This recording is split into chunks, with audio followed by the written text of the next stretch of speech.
This is Almost 107, a Fanshawe College journalism student podcast. Get real. I do like this place we're sitting in. It's very cozy. Me too. Do you like the chairs? I like the chairs. I do like the chairs. You think they got them from IKEA? I think they did. I mean, they're so comfy. And then speaking of the chairs, do you know I wouldn't be sitting on that exact chair if I didn't decide one day that I want to move from Lebanon and start living on my own? Wow, that's an interesting thought. Why are you thinking that? I've been thinking lately about the risks we take in life. Wow. And kind of, if I didn't take that risk, I wouldn't be sitting on that specific chair, whether it's from IKEA or not. Right. That's a really interesting Speaking thought. to you, yeah. Mm-hmm. What's speaking of risks, what's the biggest risk you've taken, Lex? Oh, I feel like a lot of the biggest risks I've taken come from. It's corny, I know, but a lot of them come from love. You know, I'm a lover girl at heart. I feel like, as you should. I mean, what's like? Love is the best thing in the world. Yeah. I think that's probably my biggest risk. Risk? Mm-hmm. What did you do? Oh, Like, what risk have you taken in love? there's a lot, but I think the most recent one over the summer, I was, single. I was okay with just doing my thing, just being alone, by my lonesome, doing stuff. And one day I meet this man, he's sweet, he's beautiful, he's kind, he's funny, all this stuff. And we get along. And you know what? One day I was just like, you know what? I need to tell him how I feel. It was scary. I was so scared. I was shaking. I was nervous. I was sweating. But I went to his apartment. Knocked on his door. No way. Yes, I did. I said, sit down. And then I said, I like you. So Yeah. did you just say sit down? Yeah, I did. I told him to sit down. I have something to tell you. And I was like, I like you. What did he say? He said, I like you too. No way. Yeah. Well, this is why you should take risks, right? Exactly. What about you? What about you? Like, what's the biggest risk that you've taken? For me, when I became 17, I decided to move from Lebanon to start living alone. And I left all my loved ones alone, my family, my friends. Everything I knew back home, I just left everything, and I woke up one day and I found myself alone, Wow. And you know what, Lex? I don't regret it. Really? Why's that? Because it taught me a lot about myself, and I feel like I wouldn't be the same person if I didn't take that risk. Well, that's beautiful. Well, that's funny that we're talking about risks because hello everyone, I'm Lexi Saldana. And I'm Melissa Ghanoum. And in today's episode of Almost 107, We'll be discussing what it means to take risks in love and life, and why it's important to take that leap of faith. and we talked to people about their own experiences, and to be honest, the answers were bittersweet. The biggest risk I ever taken in my life was choosing comfort over growth, and I feel like that really impacted me a lot. Not taking that risk, you know what I mean? Definitely in 2023 when I decided to do a whole reset of my life. It was a people reset, routine reset, and I feel like the most important thing in that time was me spending time with myself more. Well, about 20 years ago, I moved to Ontario. I was in New Brunswick, and I never had a job a day in my life. I was 26 years old, and I was on income assistance. It was really hard. I moved to Ontario, and I think I was working within 4 days. I've never been unemployed since. And Melissa, I had a really interesting conversation with someone regarding, the risks that we take in our own personal love lives. All right, so tell us a little bit about yourself. I'm Karsten Rigel Talamor. I'm 22 years old. I'm actually from Cebu City, Philippines. I came here to Canada in December 2022 during the winter, and that's what made me realize that winter's not all that. Well, speaking of winter, winter's a season where it's obviously chilly. You want to be laid up next to somebody, probably. So obviously our topic's kind of risk and like love and all that stuff. So we're going to go right into it. How do you know when a romantic risk is worth taking? It's worth taking when it's taking you somewhere that you want to be. So let's just say you meet someone in the bar. And then you meet two guys. One guy is over there just looking at you over the drink, and then one other guy is asking you to come and then, buy you a drink and dance with you, and, Okay. be a great partner, which one would you pick? The one just looking at you, or the one taking the initiative? Anyway. So, but basically, it's like somebody who takes initiative and wants to like does something for you. Like, Not just do something like per se, because they can do something for you. It can end up terribly, but they keep your best interest in their mind. so in your personal opinion, and this is kind of like a bigger question, I feel like, is it more of a risk to stay or to leave in a relationship that's already kind of failing? Leave. Oh my gosh. Like the amount of not only relationships, but like friendships, For sure. marriages,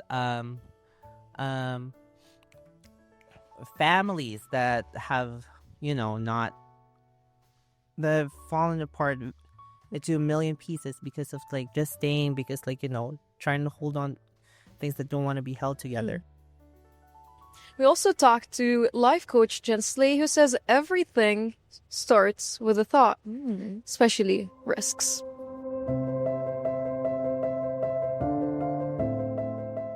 Jen, thank you so much for joining me again. Like, I love everything you do, like work-wise. You help so many people, and you're such an inspiration, honestly. Thank you, Melissa. It's great to be here. Like a lot of people take risks, and risks can be whether it's like falling in love, whether it's just entering a new stage in your life where you have to take this decision. What risks has Jen taken leading her to who she is today? Oh my goodness. Okay, so I think one of the biggest risks I took, because I'm a social worker. I worked in child welfare for 19 years. And when I left child welfare, the biggest risk I took was not getting into a job. It was deciding, you know what, I'm going to be an entrepreneur. I'm going to do this for myself. That was scary because, I was a single mom, 3 kids. I had like a job that had benefits and all of those things, a secure paycheck every 2 weeks. So to decide at that point, and my kids were still young, okay, you know what? I'm just going to take a risk on myself and do this. What's crazy when you think back to it, and like, if I didn't take the risk, I wouldn't be like the person I am today, right? And I feel like risks do shape us a lot. For sure. Yeah. From your experience, what's the first thing you notice when someone is afraid to take a risk? The first thing that happens is that the inner critic starts to get really loud. So you're thinking, okay, this is what I'm going to do. And then that inner critic comes in and says, you sure that's what you want to do? What if you fail? What if it doesn't work out? What if this? What if that? And oftentimes that inner critic, it's not trying to be mean. It's trying to protect you from any type of harm from the unknown. From those thoughts, then you start to feel that fear. When you're feeling that fear, then you make decisions based off of that.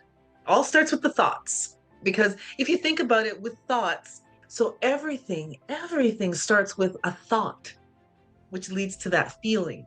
I was in fear. I moved back from home. Home is like 24 hours away in a flight. I had to take this big decision. I was so scared, yet I knew that I have to do something about my life. The thought of that got me here. Yeah. So you overcame the fear and said, you know what, I'm just going to do it anyways. I have a coach on my team, Coach Shirley, and she's always saying, just do it scared. I feel like that's how you learn. If you don't like get out of your comfort zone, you would stay stuck in your place forever. Why do you think people stay in lives that no longer fit them, whether it's like a career, relationship, even old version of themselves, instead of risking the unknown? Comfort. I mean, when we're comfortable, you don't move. I used to have this saying where essentially when you have the feeling of hurt outweighs the feeling of comfort, that's when you'll make a change. People will change when they're uncomfortable enough. Because well, if I keep doing this, then this is the result, then you'll just keep doing it until it's too uncomfortable and it's like, no, I have to make a change now. And a lot of that comes from their past experiences, right? Because if in the past, if you took a risk in the past and it didn't work out so well, it's going to be harder for you to take a risk again. Whereas if you took a risk in the past and it did work out well, then you told your brain, "Oh, I can do this." It can work out again. How can people find a healthy balance between playing it safe and taking risks that help them grow in life? You know, it's funny because I was doing a workshop earlier, and one of the things that I told people was, you know, if you find yourself not growing, not learning, then you're stagnant. And that's going to end up feeling uncomfortable. It's like, have you ever been around stagnant water, like water that just has no movement? It's just kind of there. It starts to get smelly, right? And there's bacteria grows in it and all of those kinds of things. And that's not cool to be in. And eventually, when the water gets too smelly, you're going to leave it. But if you're around running water and things are moving and growing and all of those things, you're going to stay there. You're going to keep going because you're learning and you're growing. And we have to continuously be learning and growing to feel that true satisfaction in life. That's so interesting. Thank you for sharing that. The difference between someone who takes a risk and doesn't is that they'll do it anyways. How does when feeling overwhelmed, trap people in the same routines, like a hamster wheel, if you want to say, when they're busy, but they never actually move forward? When our amygdala is going off, it's burned that fight or flight. When we're in that fight or flight, the frontal lobe, where we have our logical thinking, shuts down. We can't operate both. You've got to calm your system down so that you can think logically. Kind of losing it, it's like breathe, just breathe. Because by taking those few breaths, it tells the brain, oh, we're not in danger, we're okay. And then it can kick on that frontal lobe so that you can think logically, so that you can make the best next step. That plays a crucial role in our lives. Do you have any examples of some people who finally took a risk and how it changed their lives? Oh my goodness, there's so many. Like if you even just look at some very, very successful people, many of them will say, I was at a crossroads and I had to decide, I'm going to do this or I'm not. You hear a lot of actors and actresses or singers saying that type of thing. I've been doing this thing for so long and I decided, well, I'm either going to put it all in or I'm not. And they put it all in and then they became ultra successful. Anybody I know who has had any amount of success in their life had to take a risk.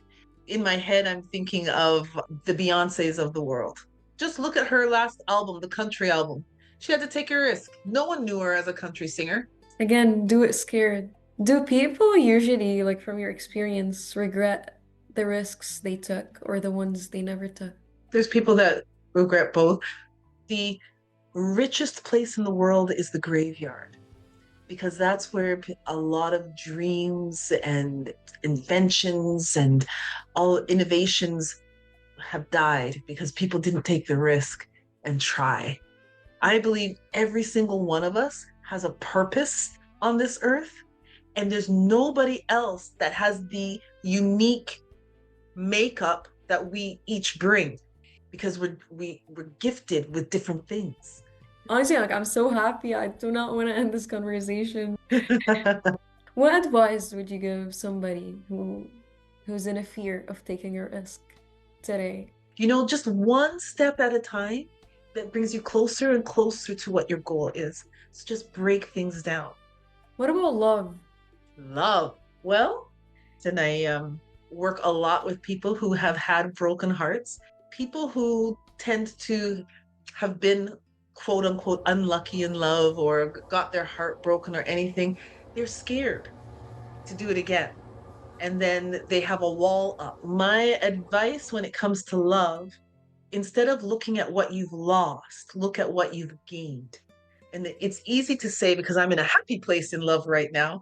But when I think back on my life, those heartbreaks all taught me something. And as long as we don't allow those heartbreaks to harden us, so that we can't open up to somebody else, then you've learned something. Taking that risk and allowing yourself to be vulnerable. Thanks for listening. I'm Melissa Ghanoum. And I'm Lexi Saldana. Our advice to you as risk takers is to love while you still can, take chances when you still can, because life is too short to be delayed. And remember, to risk nothing is to risk everything, my friend. Find more episodes of Almost 107 on our website, 1069TheX, Or whatever you get your podcasts.